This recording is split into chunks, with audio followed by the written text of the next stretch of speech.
ये कहानी एक ऑनलाइन बाइक राइडर की जो रात के वक्त अपनी लास्ट राइड का वेट कर रहा था और फिर इसे एक पुरस्रार सा शख्स मिलता है जो इसके पीछे पड़ जाता है कि मुझे फलानी जगह जाना है। ये राइड बहुत लंबी थी। अब इस बाइक राइडर ने उसे मना कर दिया कि मैं नहीं जा सकता, लेकिन ये शख्स उसके पीछे पड़ा रहा कि मैं तुम्हारे साथ ही जाऊंगा, इस टाइम मुझे कोई और नहीं मिल रहा, क्योंकि रात बहुत हो चुकी थी। खैर ये बाइक राइडर उसके इसरार करने पे उसे साथ बिठा लेता है और उसके मकाम पे सफर करने लगता है। फिर एक मकाम पे आके वो शख्स खामोश हो जाता है, उसकी आवाज बंद हो जाती है और अपने घर पे फोन करके कहता है मैं जैसे ही आऊं दरवाजा खोलना और मैं फौरन अंदर चला जाऊंगा। ये बाइक राइडर परेशान था कि आखिर ऐसी क्या बात है, ये क्यों इतना डर रहा है। तो वजह जब मालूम हुई तो इसके पैरों तले जमीन निकल गई। ये कहानी मुझे एक ऑनलाइन बाइक राइडर ने भेजी है और साथ में रिक्वेस्ट की। और इससे पहले भी मुझे जब बाइक राइडर्स ने स्टोरीज भेजी थी तो एक रिक्वेस्ट इनकी कॉमन थी कि अदनान भाई जब भी हम कोई पार्सल रिसीव करने जाते हैं, किसी की राइड लेने जाते हैं या जैसे फूड डिलीवरी बॉयज होते हैं, जब हम खुसूसन रात में किसी को फूड देने जाते हैं या किसी की राइड लेने जाते हैं तो लोग हमें वेट करवाते हैं घर के बाहर, क्योंकि वीराना होता है, तब दुनिया सो रही होती है और हम काम कर रहे होते हैं। तो मेहरबानी करें, आपके प्लेटफॉर्म के तवज्जुह से कहना चाहूंगा कि लोगों से रिक्वेस्ट है प्लीज हमसे कोऑर्डिनेशन में रहा करें और जैसे ही हम लोग आपके डोर पे पहुंचे, हमसे आप अपना पार्सल है, फूड है या आपने खुद राइड लिया है तो आप प्लीज टाइम जाया ना किया करें, फौरन आ जाया करें या जो अपना पार्सल है ले लिया करें। और एक बात मैं अपनी तरफ से शामिल करना चाहूंगा, क्योंकि मैं पूरी रात काम करता हूँ, एडिटिंग करता हूँ, तो मुझे लेट नाइट क्रेविंग होती है।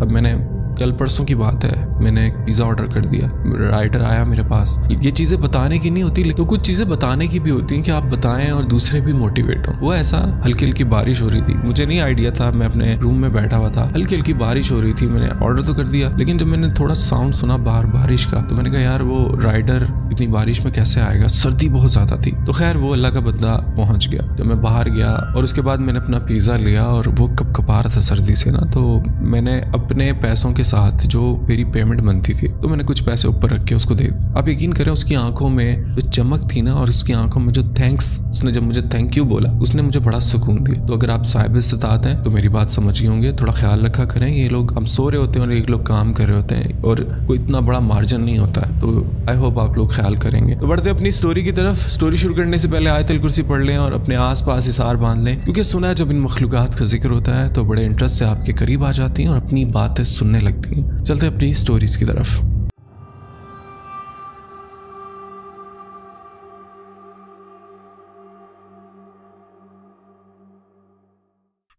अस्सलाम वालेकुम अदनान भाई, कैसे हैं आप? उम्मीद है आप खैरियत से होंगे।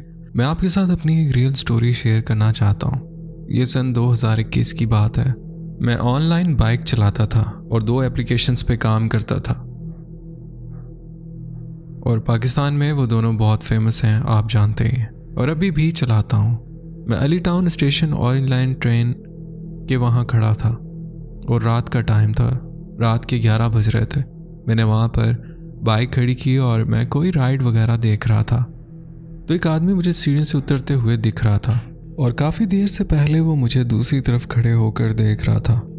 उसके बाद वो मेरे पास आया तो वो मेरे पास आकर कहता है कि मैंने टाउन जाना है, तो आप कितना किराया लोगे?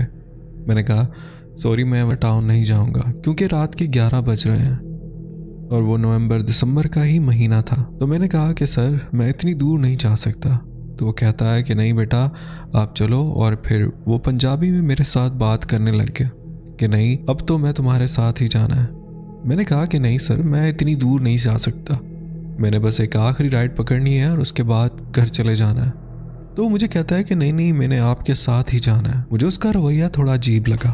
उसने मुझे कहा कि मैं आपको 300 रुपये दूंगा, अब चलो मेरे साथ। मैं उससे यही कहता रह गया कि नहीं अंकल जी मुझे नहीं जाना है, लेकिन वो बार बार इसरार करता रहा कि आप मुझे छोड़ने चलो। तो मैंने कहा कि चलें ठीक है मैं आपको छोड़ने चलता हूँ। तो अदनान भाई वो सारे रास्ते में मेरे साथ बातें करता रहा कि मैं यहाँ पर काम करता हूँ। तो जब हम उसके घर के पास पहुँचे तो वो एकदम से चुप हो गया। सिर्फ 10 मिनट का रास्ता बाकी रह गया था। टाउन से हम लोग मज़ाइल चौक तक पहुँचे थे। जब मैं वहाँ पहुँचा हूँ तो उसने अपने घर फ़ोन किया और गुस्से से कहा कि मैं 10 मिनट के अंदर अंदर आ रहा हूँ, घर का दरवाज़ा खोलो। तो मुझे उसकी आवाज़ आ रही थी।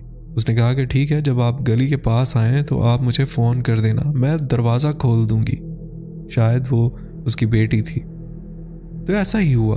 तकरीबन 10 मिनट के बाद जब मैं टाउन में एंटर हुआ हूँ तो वो एकदम बात करते करते चुप हो गया। हालांकि वो सारे रास्ते नॉर्मली बात करता रहा, कैसे हो, ठीक हो, कहाँ रहते हो। फिर वो मेरे बारे में पूछने लग गया और फिर वो एकदम से ही चुप हो गया। तो मैं समझा कि शायद अंधेरा होने की वजह से वो चुप हो गया। तो जब हम लोग उसके घर के करीब पहुंचने वाले थे, उसने दोबारा फ़ोन किया और पूछा कि क्या गेट खोल दिया है। तो शायद आगे से किसी ने जवाब दिया कि नहीं, अभी गेट नहीं खोला। तो उससे से बात करने लगा कि मैंने आपसे कहा था कि गेट खोल दो, आपने अभी तक गेट क्यों नहीं खोला। तो उसने आगे से कहा आप आ जाएं, गेट खुला होगा। तो उसने मेरी जैकेट की जेब में 350 रुपये डाल दिए और मुझे कहा कि मैंने आपकी जेब की जैकेट में 350 रुपये डाल दिए। हालांकि 300 था लेकिन मैंने 50 एक्स्ट्रा दे दिए। मुझे आपके साथ आना बहुत अच्छा लगा।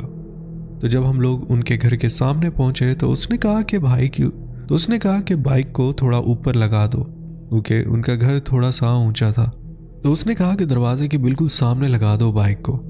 तो मैंने जैसे ही वहां पर बाइक रोकी, वो तेजी से बाइक से उतरा और भागते हुए अंदर गया और फिर वापस मुड़कर मुझे कहता है कि ध्यान से जाना, और ये कहते साथ ही उसने दरवाज़ा बंद कर दिया और अंदर चला गया। तो मुझे बहुत अजीब लगा कि उसने जाते हुए मुझे ये क्यों कहा कि ध्यान से जाना। जब मैं जा रहा था तब तो मुझे इतना कुछ खास पता नहीं चला, क्योंकि हम लोग बातें कर रहे थे और मैंने इर्द गिर्द इतना ज़्यादा नहीं देखा। जब मैंने उसको वहाँ उतारा और अपनी बाइक को वापस घुमाया वापस जाने के लिए, तो मैंने अपनी बाइक की हेडलाइट से देखा तो मुझे वहाँ पर एक ही घर नज़र आया। वहाँ पर वो एक ही घर था और इसके आगे पीछे कोई भी घर नहीं था। वो बहुत ही सुनसान जगह पर उसका घर था। पहले तो मुझे महसूस नहीं हुआ क्योंकि वो मेरे साथ बैठा हुआ था और बातें कर रहा था और मेरा ध्यान भी इधर उधर नहीं गया था। लेकिन जब उसने मुझे ये कहा कि ध्यान से जाना और मैंने वापस बाइक मोड़ी तो मेरी कैफियत बहुत ही अजीब हो गई। तो मुझे वहाँ से एक बहुत ही गंदी सी स्मेल आने लगी। तो आपको तो पता होगा कि जब हम क्लच दबाकर फुल रेस देते हैं तो बाइक की सिर्फ आवाज़ आती है, बाइक चलने की पोजीशन में नहीं होती। तो मेरे साथ भी ऐसा ही हुआ और जब मैंने बाइक चलाई 40 की स्पीड पर तो मुझे ऐसे लगा जैसे बच्चे पीछे से बाइक को पकड़कर खींचते हैं तो जोर लगता है चलाते हुए। तो मुझे ऐसा ही महसूस होने लग गया। तो मैंने एकदम बाइक रोकी और पीछे देखा तो पीछे कोई भी नहीं था। तो मैं हैरान था कि मेरे साथ ऐसा क्यों हुआ है। तो जब मैंने फुल स्पीड से बाइक चलाने की कोशिश की तो मुझे ऐसा लगा जैसे किसी ने क्लच पकड़ा हुआ है और रेस दबाई हुई हो और बाइक चल नहीं रही है। तो मैंने उसी टाइम ही बाइक को साइड पर लगाया और उतर कर देखा कि कहीं उसकी रेस में तो कोई मसला नहीं आ गया। मैंने नीचे प्लग वाली साइड पर देखा लेकिन वो भी ठीक था। अचानक फिर मुझे ऐसा लगा जैसे किसी ने मेरे कान में सरगोशी की है। मुझे आवाज़ महसूस नहीं हुई, बस ऐसा लगा जैसे कोई कान में फूंक मारता है। तो मैंने सोचा कि शायद हवा चली है और उसी वजह से मुझे ऐसा लगा। इसके बाद दोबारा मैं बाइक पर बैठा और बाइक को चलाना शुरू कर दिया। तो मैं आयतल कुर्सी पढ़ने लग गया और आयतल कुर्सी पढ़ते पढ़ते मुझे एकदम अजीब सा ख्याल आया कि ये क्या हो रहा है। तो आप यकीन नहीं करेंगे कि मुझे इस टाइम अपने कंधों पर वज़न महसूस होने लग गया और मेरे कंधे दर्द होने लगे और फिर एकदम सामने से मुझे गर्म हवा महसूस हुई। मैंने सोचा कि इतनी सर्दी है और ये गर्म हवा कैसे आई है। मैंने अपना हेलमेट नीचे कर लिया और आप यकीन नहीं करेंगे कि जैसे ही मैंने अपने हेलमेट का शीशा नीचे किया मुझे ऐसा लग रहा था जैसे मेरे एक साइड जल रही है। तो मैंने चलती हुई बाइक पर हेलमेट को उतार कर अपने हाथ में रख लिया और बाइक चलाने लग गया। तो आप यकीन करें कि जब मैं बाइक चला रहा था तो मेरे लेफ्ट साइड पर ऊपर से चांद की रोशनी पड़ रही थी जो सीधी राइट साइड पर भी जा रही थी। और जब अचानक मेरी नज़र राइट साइड पर पड़ी तो मैंने एक साया देखा जो एक छोटे बच्चे नुमा था और वो रोलिंग करते हुए साथ साथ आ रहा था। ये देखकर मुझे बहुत ज़्यादा खौफ महसूस हुआ। तो मैंने फ़ौरन से आयतल कुर्सी पढ़ना शुरू कर दी और मुझे फिर से एक गंदी स्मेल आने लगी। और फिर अचानक मुझे दूर से पॉपकॉर्न वाली रेहड़ी की दूर से आवाज़ आने लगी। तो मैं बाइक को उसी गली में ले गया था। तो मुझे उसकी आवाज़ तो मुसलसल आ रही थी लेकिन वो बंदा मुझे नज़र नहीं आ रहा था। मैं ये सोच रहा था कि मैं इसके पास जाऊं ताकि मुझे थोड़ा सा हौसला हो। तो जब मैं उसके पास गया तो रेडी वहाँ पर खड़ी थी, लेकिन वहाँ ना कोई बंदा और ना बंदे की ज़ात। आप यकीन करें, मैं जैसे ही 10 से 15 कदम उससे आगे गया, मुझे ऐसा लगा जैसे कोई मुझे पीछे से आवाज़ देकर ये कह रहा हो कि बात सुनो, हेलो विकास, बात सुनो। तो आप यकीन करें कि मैंने उसी टाइम बाइक रोकी और पीछे देखा तो देखकर मेरे रोंगटे खड़े हो गए, क्योंकि पहले रेडी का मुंह दूसरी तरफ था, लेकिन अब उसका मुंह मेरी तरफ हो चुका था। ऐसा लग रहा था जैसे किसी ने घुमा कर मेरी तरफ की हुई है। तो मैंने आओ देखा ना ताओ देखा और मैंने सीधी बाइक भगा दी। अब अदनान भाई, आपकी यूट्यूब फैमिली इस बात पर यकीन करे ना करे, लेकिन ये बात सच है। मुझे ऐसा महसूस हो रहा था जैसे वो रेडी चल रही है और वो चलते हुए मेरी तरफ ही आ रही थी। मैंने जल्दी से बाइक घुमाई, वहाँ मेरे आगे दीवार आ गई थी। लेफ्ट साइड पर एक छोटी सी गली थी और एक साइड पर दीवार थी। तो जैसे ही मैं गली के अंदर लेकर गया हूँ, मुझे ऐसा लगा जैसे सामने कोई औरत खड़ी हुई है। तो मेरी उस तरफ जाने की हिम्मत नहीं हुई। मैंने आयतुल कुर्सी और अल्लाह का कलाम पढ़ना शुरू किया। मैं ऊंची आवाज़ में पढ़ रहा था और मुझे ऐसा लग रहा था जैसे वो औरत मेरे पास आ रही है। मैंने हिम्मत करके बाइक उसी तरफ चलाना शुरू की। मैं साथ साथ आयतुल कुर्सी भी पढ़ रहा था।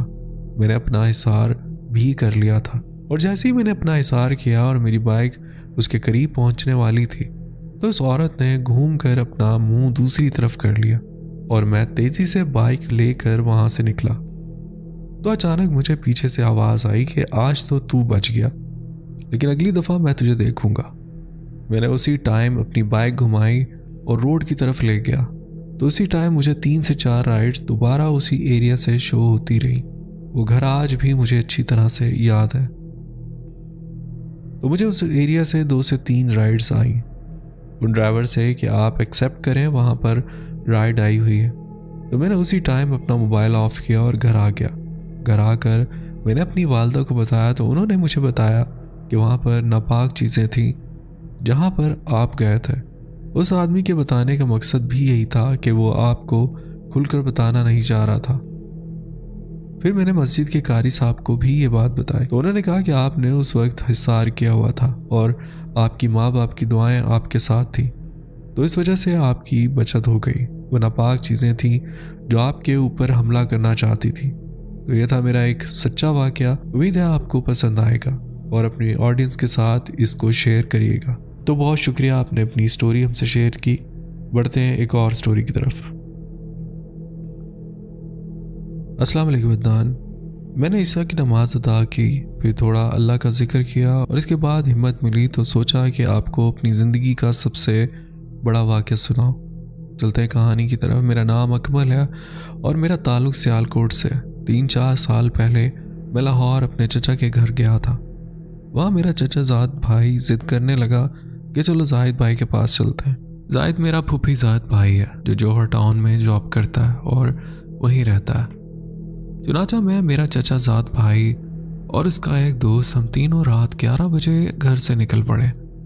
मैं ये भी बताता चलूँ कि चचा के घर से जौहर टाउन का सफ़र 1 से 2 घंटे का था, जो कि मुझे रास्तों का ज़्यादा इल्म नहीं था, इसलिए मेरा कज़न मोटरसाइकिल चला रहा था।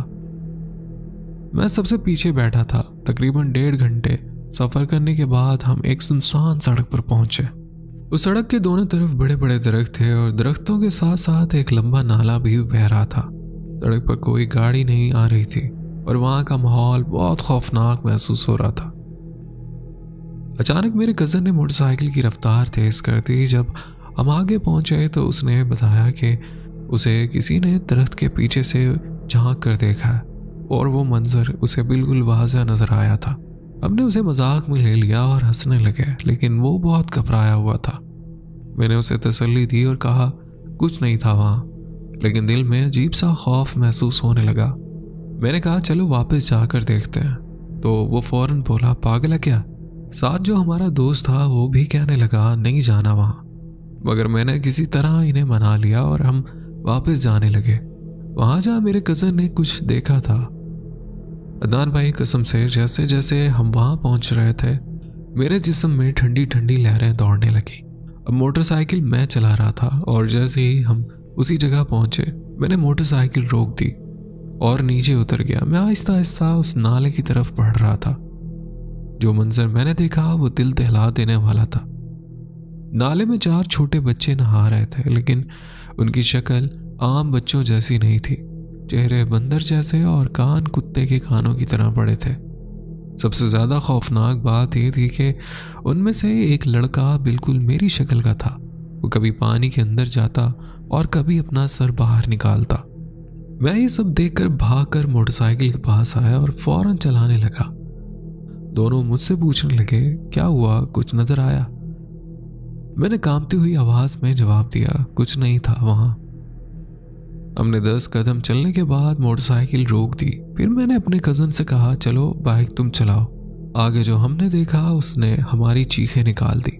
हमने सड़क पर एक बूढ़े आदमी को खड़े देखा जो सफेद लिबास में था, लेकिन उसके पांव उल्टे थे। जैसे ही हम उसके करीब पहुंचे, मैंने अचानक उसे बुरा भला बोल दिया। मुझे नहीं मालूम कि मैंने ये डर की वजह से किया या खौफ के मारे, लेकिन लगातार मैंने उसे बुरा भला कहना शुरू कर दिया। उसके बाद क्या हुआ मुझे कुछ याद नहीं। जब मैं होश में आया तो मेरे कज़न ने मुझे पूरी बात बताई। उसकी जुबान ही सुनिए।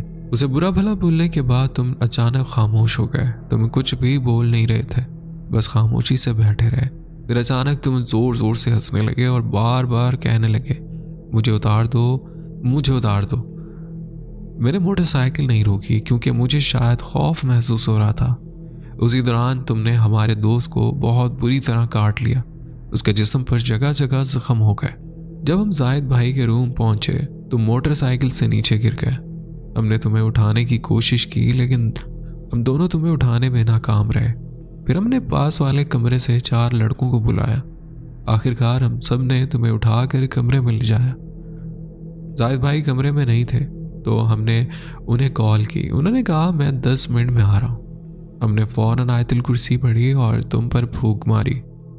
जैसे ही तुमने ये किया तुम अचानक बिस्तर से गिर गए। हमने तुम्हें उठाने की कोशिश की, लेकिन तुम खुद ही सोफे पर जाकर लेट गए। हमारा दोस्त तुम्हारे पास बैठा और तुम्हारी टांगे दबाने लगा, लेकिन तुमने अचानक उसे उठाकर जोर से बिस्तर पर दे मारा जैसे कोई गेंद फेंकता है। फिर जाहिद भाई आ गए। हमने फौरन स्पीकर पर ऊंची आवाज में कुरान की तिलावत चला दी। फिर 10 मिनट बाद तुम उठ गए, पानी पिया और दोबारा लेट गए। इसके बाद हमने तुम्हें दबाया ताकि तुम्हें सुकून मिले और फिर तुम गहरी नींद में चले गए। अदनान भाई, ये था मेरा दिल दहला देने वाला वाकया। उम्मीद करता हूँ आपको पसंद आएगा। बढ़ते हैं एक और स्टोरी की तरफ। मेरा नाम असद है और मैं जनूबी पंजाब के शहर रहीमिया खान से ताल्लुक़ रखता हूँ। मैं अपना एक वाकया शेयर करना चाहता हूँ जो मेरे साथ उस वक्त पेश आया जब मैं लाहौर में मुलाजमत कर रहा था। आजकल मेरी नौकरी रावलपिंडी में है और अल्हम्दुलिल्लाह वक्त अच्छा गुजर रहा है। हुआ कुछ यूँ कि मेरी ग्रेजुएशन 2022 के शुरू में मुकम्मल हुई और मैं मुलाजमत की तलाश में लाहौर आ गया। काफ़ी भाग दौड़ के बाद बिलाखिर मुझे एक निजी कंपनी में नौकरी मिल गई, तो मैं अपनी रूटीन को संवारने में लग गया। मेरी नाइट ड्यूटी होती थी और मैं एक हॉस्टल में रह रहा था। कुछ महीने इसी तरह गुजर जाते हैं। फिर मेरा एक दोस्त जो मेरे ही शहर में था मुझसे मिलता है और कहता है, क्यों ना हम मिलकर कोई फ्लैट ले लें। क्योंकि हम फ्लैट देखने लगते हैं और लाहौर ठोकर के नज़दीक हमें एक फ्लैट मिल जाता है जिनमें कुछ में बैचलर्स और कुछ में फैमिलीज रह रही थी, तो हम भी वहीं रहने लग गए। गर्मियों के दिन थे और वीकेंड था। हम अपने फ्लैट में बिस्तर पर जाग रहे थे कि अचानक बिजली चली जाती है, गर्मी लगने लगती है और हम सोचते हैं कि थोड़ी देर बाहर बैठा जाए। रात के 12 बजे का वक्त था और पूरी सोसाइटी सो रही थी। हमारे फ्लैट के साथ ही एक पार्क था जो जमीन की सतह से कुछ नीचे बना हुआ था। चारों तरफ दरख्त थे और पूरे पार्क में लकड़ी के बेंच रखे हुए थे। चुनाचा हम भी एक कोने में रखे बेंच पर जाकर बैठ जाते हैं। उस वक्त पूरे पार्क में हमारे अलावा कोई और नहीं था। इतने में मेरे दोस्त की कॉल आती है तो बात करने के लिए कुछ दूर चला जाता है और चलते चलते काफ़ी आगे निकल जाता है। मैं वहीं बैठा रहता हूँ और मोबाइल में मसरूफ़ हो जाता हूँ। मुझे ऐसा महसूस होता है जैसे मेरे आसपास कोई मौजूद है, मगर मुझे नज़र नहीं आ रहा। खैर, मैं उसे नज़रअंदाज करता हूँ और फ़ोन में ही लगा रहता हूँ। थोड़ी देर बाद मुझे महसूस होता है कि मेरे साथ कोई आकर बैठ गया। मैं हमतन गोश हो जाता हूँ और आहिस्ता आहिस्ता नज़रें उठा कर देखता हूँ। क्या देखता हूँ कि एक औरत मेरे साथ बैठी है जो मुकम्मल तौर पर स्याह लिबास में मलबूस है। जब मैंने उसे देखा तो वो मेरी तरफ ही देख रही थी, जैसे उसने पहली बार कोई इंसान देखा हो। मैं सोचने लगता हूँ कि ये यहाँ कैसे आ गई और ये कैसे अजीब औरत है जो आकर मेरे साथ ही बैठ गई। वो तकरीबन 35 से 40 साल की लग रही थी। उसका रंग गहरा स्याह था और उसने सर पर कोई दुपट्टा भी नहीं लिया हुआ था। यकीन करें, मेरे दिल में जरा भी खौफ नहीं था। वो बस मुझे घूरे जा रही थी। मैंने उसकी आंखों में देखा और इशारे से पूछा, यहाँ क्यों आकर बैठी हो और मुझे यूं घूर कर क्यों देख रही हो? मगर वो बदस्तूर मुझे घूरती रही। मैंने उससे बात करने की कोशिश की लेकिन उसने कोई जवाब नहीं दिया। फिर मैं उठा और अपने दोस्त की तरफ चल पड़ा और पीछे मुड़कर नहीं देखा। थोड़ी देर में बिजली आ गई और हम वापस अपने फ्लैट में आ गए। कुछ दिन गुजरने के बाद मेरा दोस्त अपनी नौकरी से इस्तीफा दे देता है और वापस चला जाता है। दिन को आराम करता और रात को नौकरी पर जाता। रोजाना जब मैं सोता था तो मुझे नींद में ऐसा महसूस होता कि कोई कमरे में आया और आकर मेरी छाती पर बैठ गया। मैं ना हिल पाता, ना ही मेरी आंखें खुलती और ना ही मेरी जुबान चलती। मैं कोशिश करता कि आयतुल कुर्सी पढूं और अपने हाथों को हरकत दूं। फिर कुछ देर बाद मेरे हाथों में जान वापस आती। मैं जोर से इन्हें हिलाता और उठकर बैठ जाता। ये सब मेरे साथ रोज होने लगा।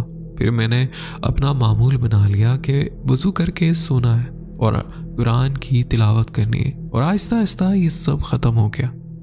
बाद में कुछ अरसे बाद जब मैंने अपनी वालदा से इस बात का जिक्र किया तो वो मुझे हमारे मोहल्ले की जामा मस्जिद के इमाम साहब के पास ले गई।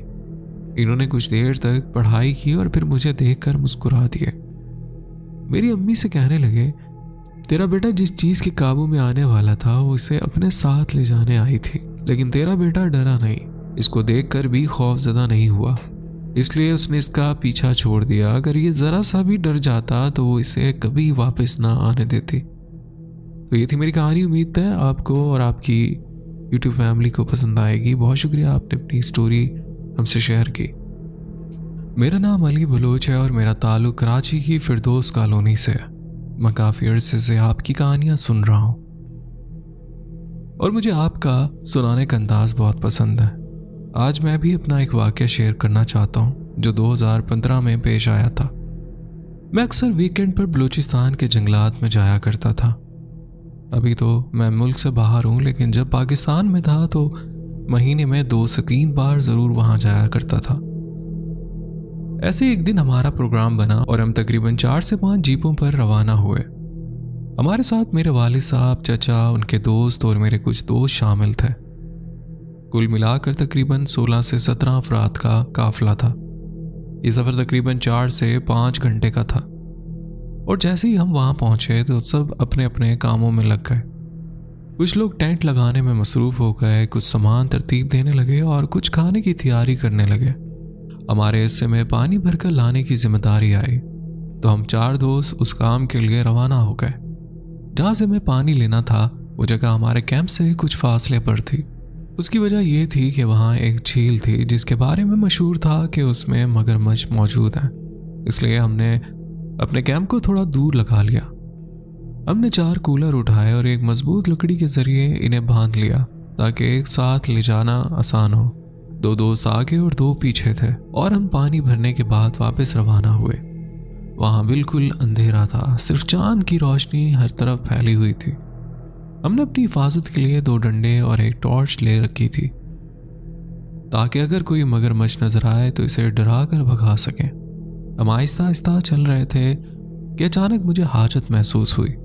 मैंने अपने दोस्तों से कहा कि थोड़ी देर रुक जाओ, तुम लोग भी आराम कर लो, मैं बस फारिग होकर आता हूँ। क्योंकि सर्दी बहुत ज़्यादा थी और हम झील से पानी भर कर आए थे, इसलिए हाजत महसूस हो रही थी। मैं उनसे कुछ फासले पर एक खुले मैदान में चला गया। वहाँ चारों तरफ पहाड़, दरख्त और चांद की रोशनी का एक अजीब सा मंजर था जो किसी भी तन्हा आदमी का दिल दहला सकता था। जब भी हम किसी जगह हाजत करने बैठते हैं तो 3 बार ज़रूर कहते हैं, अगर यहाँ कोई मखलूक है तो वो हट जाए। यहाँ भी मैंने 3 बार कहा, अगर यहाँ कोई मखलूक है तो हट जाए। मैं बैठ गया और जैसे ही फारिग होकर उठा मुझे ऐसा महसूस हुआ जैसे मेरे पीछे कोई खड़ा है। जब मैंने पलट कर देखा तो वहाँ कोई नहीं था। मैं समझा कि ये मेरा वहम है। खैर हम आहिस्ता आहिस्ता वहाँ से निकलने लगे। अतान भाई आप यकीन करें, मुझे ऐसा महसूस होने लगा कि हम चारों के अलावा भी कोई हमारे साथ चल रहा है। क्योंकि मैं सबसे पीछे था, मुझे ऐसा लगा जैसे मेरे पीछे कोई चल रहा हो। जैसे ही मैंने पीछे मुड़कर देखा, मेरे रोंगटे खड़े हो गए। हमने उन जंगलों में कभी भी बिल्लियां नहीं देखी थी, मगर हमारे पीछे स्याह बिल्ली चल रही थी जिसकी सुर्ख आंखें थीं और वो मुसलसल मुझे ही देख रही थी। मैं थोड़ा सा डर गया क्योंकि मालूम नहीं ये किस मखलूक की शक्ल थी जो हमारे पीछे लग गई थी। मैंने अपने दोस्त को कुछ नहीं बताया क्योंकि उनमें से 2 काफ़ी डरपोक थे और मैं नहीं चाहता था वो घबरा जाए। इसलिए मैं खामोश हो गया और दिल में आयतुल कुर्सी पढ़ना शुरू कर दी। मुझे इन चीज़ों से ज़्यादा डर नहीं लगता क्योंकि मेरे साथ अक्सर ऐसे वाक़यात होते रहते हैं। यहाँ तक कि मेरे अपने घर में भी ऐसी मखलूक मौजूद है, लेकिन ये कहानी फिर कभी सुनाऊंगा। जैसे तैसे हम अपने टेंट तक पहुंच गए। बाकी लोग खाने की तैयारी में मसरूफ थे। मेरे चचा और वालिद साहब अपने दोस्त के साथ बातों में मशगूल थे। हमने चाय पी और ताश खेलने लगे। तफरीह में मैं सब कुछ भूल चुका था। खाने के बाद हमने अपने बिस्तर बिछा लिए और सोने की तैयारी करने लगे। कुछ लोग मोबाइल पर गाने सुन रहे थे और मैं अपने कज़न के साथ मजाक कर रहा था। हमने अपने एक दोस्त को डराने का मंसूबा बनाया क्योंकि वो थोड़ा डरपोक था।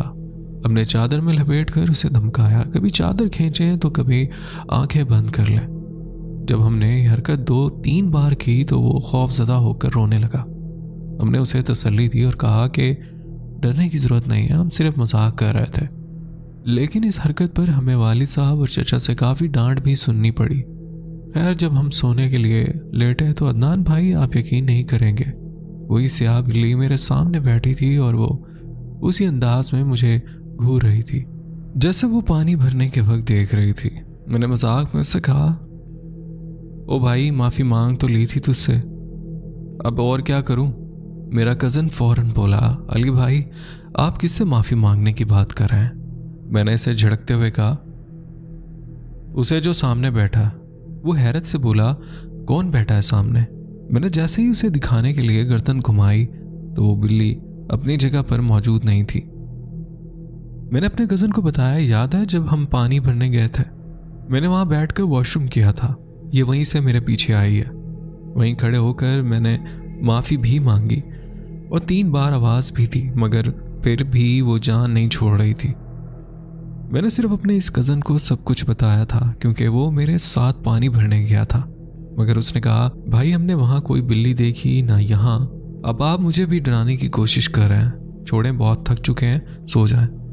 ये कहकर उसने अपने चेहरे पर चादर डाली और लेट गया। मुझे शायद सर्दी महसूस हो रही थी, हालांकि चादर ओढ़े हुए था। ऐसा लग रहा था जैसे किसी ने पूरे मूड में एसी चला दिया हो। खैर हमारा टेंट का दरवाज़ा बंद करना मुकम्मल नहीं था क्योंकि वालिद साहब और चचा भी बाहर बैठकर बातें कर रहे थे। थोड़ी देर बाद मुझे भी नींद आ गई और मैं सो गया। आप यकीन करें मैं गहरी नींद में था कि अचानक किसी ने मुझे हाथ मारकर जगाया, जैसे कोई नींद में उठाने के लिए हल्की हल्की चपटें देता है। आप जानते हैं जब कोई अचानक गहरी नींद से उठाए तो दिल की धड़कन तेज हो जाती है। मेरे साथ भी यही हुआ। मैं घबरा कर उठ गया। टेंट की लाइट बंद थी और सब लोग मज़े से सो रहे थे क्योंकि 5 घंटे के सफ़र के बाद सब थके हुए थे। मैंने सोचा शायद मेरे किसी दोस्त ने मुझे जगाया होगा, मगर जब मैंने इर्द गिर्द देखा तो सब लोग गहरी नींद में थे। फिर मुझे लगा शायद मैंने कोई ख्वाब देखा होगा तो दोबारा लेट गया। लेकिन 5 मिनट बाद किसी ने मेरी चादर खींच दी। अगर कोई मजाक में चादर खींचे तो ज़्यादा से ज़्यादा आधी चादर हटती है, मगर मेरी पूरी चादर दूर दरवाजे के पास पड़ी हुई थी। मैंने फ़ौरन मोबाइल की लाइट ऑन की और आप यकीन करें वही स्याह बिल्ली वहीं बैठी थी और वो बिल्कुल उसी अंदाज में मुझे घूर रही थी जैसे पहले देख रही थी। मैं समझ गया मामला ख़राब है। मैंने फ़ौरन आयतुल कुर्सी पढ़ना शुरू की, अपने ऊपर दम किया और मोबाइल में तिलावत लगाकर हैंड्स फ्री लगाकर लेट गया। पता नहीं कब आंख लग गई। जब सुबह आंख खुली तो सब लोग परेशान थे। हमारा खाने और नाश्ते का सारा सामान जो हमने एक जीप में रखा हुआ था जिसमें दूध, चीनी, पत्ती, सब्जियां और रोटियां थीं, सब गायब हो चुका था। अब इस जंगल में कुछ भी आसानी से नहीं मिलता था। सब सोच रहे थे कि क्या करें। खैर यहाँ से 1 घंटे के फासले पर एक छोटा सा गांव था जहाँ एक मुख्तसर बाजार भी था, मगर वहाँ सामान दुगने दामों में मिलता था। वाली साहब और उनके दोस्त वहाँ नाश्ते और दोपहर के खाने का सामान लेने के लिए निकल गए। खाने के बाद हम निकलने का फैसला कर चुके थे क्योंकि वहाँ महंगाई बहुत ज़्यादा थी और हम इतना खर्चा बर्दाश्त नहीं कर सकते थे। खुलासा ये कि हमने दोपहर का खाना खाया और सामान समेटते समेटते शाम के 4 बज गए। सर्दियों के दिन थे, रात जल्दी हो जाती है, इसलिए हमने फौरन वापसी का सफ़र शुरू कर दिया। अभी हम थोड़ा आगे ही बढ़े थे कि मेरे नज़र बाहर गई। मैंने देखा कि वही स्याह बिल्ली उसी मखसूस अंदाज में हमें घूर रही थी और हमारे साथ साथ चल रही थी। मैंने फ़ौरन अपने कज़न को दिखाया तो वो बोला, अली भाई, हम इतनी तेज़ रफ्तारी से जा रहे हैं और वो बिल्ली हमारे जीप के साथ साथ कैसे चल रही है? खुदा का खौफ करें। मैंने कहा, देखो तो सही, मैं झूठ नहीं बोल रहा। मगर अदनान भाई, मेरी हैरानी की बात यह थी कि वो बिल्ली सिर्फ मुझे ही नज़र आ रही थी, किसी और को नहीं। मुझे उस बात का तब एहसास हुआ जब मैं अपने कज़न को बार बार दिखाने की कोशिश की, मगर हमारी एक जीप का टायर पंचर हो गया और हमें रुकना पड़ा ताकि टायर बदला जा सके। मैंने सामने देखा वही बिल्ली वहाँ बैठी मुझे मुसलसल घूर रही थी। मैंने फ़ौरन अपने कज़न को मुतवज्जा किया, अहमद, सामने देखो, वही बिल्ली बैठी है। मगर अहमद ने जवाब दिया, अली भाई, खुदा की कसम, यहाँ कोई बिल्ली नहीं है, आपको वहम हो रहा है, बस आप अपना ध्यान वहाँ से हटाएं। मैंने कहा, तुम्हें बिल्ली नज़र नहीं आ रही? वो बोला, नहीं। ये सुनते ही मेरी सांसें रुकने लगी और पूरे जिस्म में कपकपी तारी हो गई। आप यकीन करें, वो बिल्ली हमारे साथ शहर तक आई। हम जहाँ भी गए वो मुझे हर जगह नज़र आई। बिलाखिर हम घर पहुँच गए, फ्रेश हुए और खाने के लिए बैठे, मगर न जाने क्यों खाना खाया ही नहीं जा रहा था। मुझे चक्कर आने लगे और अचानक से सर्दी महसूस होने लगी। मैं बड़ी मुश्किल से उठा और जैसे तैसे आंखों में अंधेरा छाते हुए बिस्तर तक पहुंचा। अम्मी ने समझा कि शायद थकन की वजह से नींद आ रही है। वो मुझे कंबल देने आई, मगर जैसे ही उन्होंने मुझे छुआ तो चौंक गई। मैं कपकपा रहा था और मेरा जिस्म बुखार से तप रहा था। अम्मी ने फौरन मुझे कंबल उड़ाया और बुखार की दवाई दी, मगर सर्दी थी कि ख़त्म होने का नाम ही नहीं ले रही थी। खैर, कुछ देर बाद दवाई असर करने लगी और मैं सो गया। जब आँख खुली तो मैं बिस्तर से उठने की कोशिश करने लगा। मुझे ऐसा महसूस हो रहा था जैसे मेरे जिस्म में जान ही नहीं है। मुझे अपने पाँव बिल्कुल भी महसूस नहीं हो रहे थे। मैंने अम्मी को आवाज़ दी। कुछ देर बाद वो आई और बोली, उठो, नहा लो, मैं नाश्ता बना रही हूँ। मैंने कहा, अम्मी, मैं उठ नहीं पा रहा। अम्मी ने समझा कि मजाक कर रहा है, इसलिए वो बोली, जल्दी उठो और जाकर तैयार हो जाओ। ये कहकर वो किचन में चली गई। मैं दोबारा उठने की कोशिश की, मगर अदनान भाई, मैं बिल्कुल भी हरकत नहीं कर सका। मेरे पाँव जैसे सुन हो चुके थे। मैंने दोबारा अम्मी को आवाज़ दी, मगर उस बार अब्बू आए। मैंने अब्बू से कहा, अब्बू, मैं उठ नहीं पा रहा हूँ, मेरे पाँव मुझे महसूस नहीं हो रहे। अब्बू घबरा गए। इन्होंने फ़ौरन मेरे छोटे भाई को जगाया और दोनों ने मुझे सहारा देकर गाड़ी में बिठाया। करीब के अस्पताल ले गए जहाँ मेरा मुकम्मल चेकअप हुआ। खून के टेस्ट किए गए, मगर सब कुछ बिल्कुल नॉर्मल आया। डॉक्टर ने कहा, यह वक्ती कमज़ोरी है, परेशान होने की ज़रूरत नहीं है।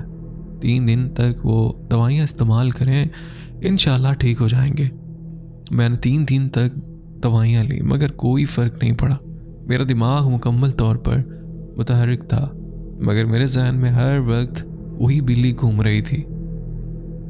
1 हफ्ता गुजर चुका था और मेरी हालत यूं की त्यों थी। पूरा ख़ानदान मेरी इयादत के लिए आ रहा था। हर तरह के टेस्ट करवा लिए गए, हत्ता के MRI तक करवा ली, मगर हर रिपोर्ट नॉर्मल आई। आखिर किसी ने मशवरा दिया कि हमारे इलाके के एक मारूफ डॉक्टर उम्रे पर गए हुए हैं, जब वो वापस आएंगे तो इनसे भी मशवरा करेंगे। उसने अब्बू से पूछा, ये अचानक अली भाई को क्या हो गया? ये तो बिल्कुल ठीक ठाक थे। अब्बू ने जवाब दिया, बेटा, जब से हम वहाँ से आए हैं तब से उसकी ये हालत है।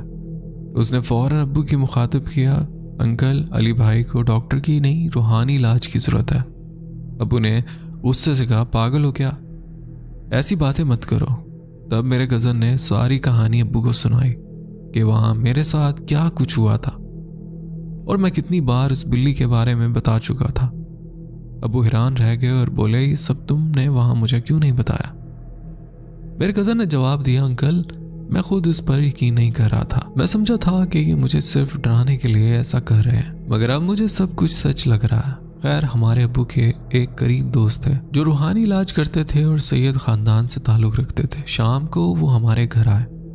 इन्होंने सबको कमरे से बाहर निकाल दिया। सिर्फ मैं, मेरा छोटा भाई, मेरा कज़न और अब्बू अंदर मौजूद थे। जैसे ही शाह साहब ने पढ़ाई शुरू की, अदनान भाई, मैं बेहोश हो गया। जब मुझे होश आया तो देखा मेरे सामने सब बैठे हुए हैं। अम्मी रो रही हैं मुझे गले लगाकर, अब्बू, चचा, सब। आप यकीन करें, जब मुझे होश आया तो मेरा पूरा जिस्म जल रहा था। ऐसा लग रहा था जैसे किसी ने गर्म पानी डाल दिया मुझ पर। घर वालों ने मुझे दवाई दी तो थोड़ा सुकून हुआ।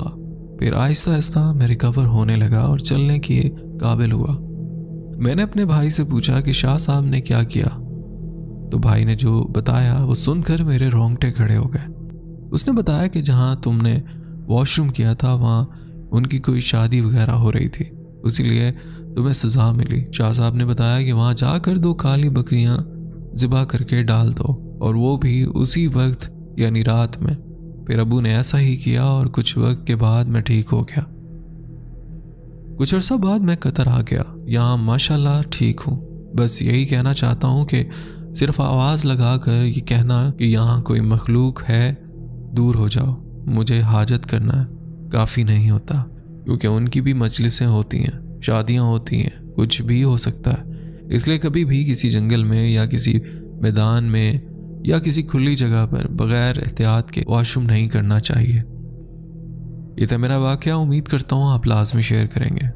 तो बहुत शुक्रिया, आपने अपनी स्टोरी हमसे शेयर की। दोस्तों, उम्मीद करता हूँ मैं लाजमी कुछ सीखने को इस स्टोरी से मिला होगा।